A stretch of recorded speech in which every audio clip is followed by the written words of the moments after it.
yini ukufemba? Ukufemba ke ngizokuchaza kabanzi. Ukufemba isimo sokulapha noma indlela yokwelapha thizeni ukuthi kumina ngizangoma ngifike lapha ngibiza idlo zami lomndawo kube yilona lo ngichanele lo moya ukuthi mina nguhogele ngithola ukugula kwakho nguthathe ngufake kumina ngukhiphe ngulahle ukhulume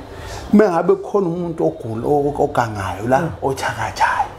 okuthakathile ngingena ngifike ngihogele lento ngifake la ngisho ngithi mina hayi wena ngikhulume njengalowo muntu owenza lonto ukufemba ke lo ukuthi kuphakame ngishangafupha umuntu wakhe impunga yesintu kuwena ikhulume yebo yenze nangayi noma iqonje umuntu bese ekhalo liqonje ngawo ngoba ngitshengisa ukuthi manje uyafemba ke ukufemba ke lelo into ekhulukazi enziwa ngapha enyakatho uyale eMozambique ukufemba ke lo kumase kuthi umngununa ukuthi kuphakama idlozi mina hayi lemizi yabantu lasekhaya lakini bese liyakhuluma yilapho lebe ngifuna khona ukuthi sihlukanise ukuthi yikhehla labuka lo muntu ozohlola noma yikhehla lakini likhulume lona la kubo lo muntu lo oyisangoma ngoba kusuke kuphuma umnguni ukhuluma ngoba lo muntu usosebenza ngesinguna lo moya uthi umnguni usithi ubhula amathambo umuzobe kusesemandulo kwakuthi uma uyobhula efese wathatha isangoma amathambo siwalahle phansi sibhonge ngoba sekuphakomelela ikhehla selifunda lamathambo nomsalwazi ukuthi umnguni lo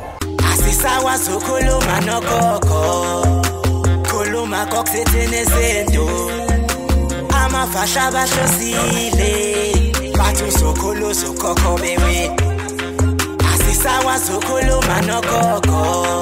Phunga yesintu wewo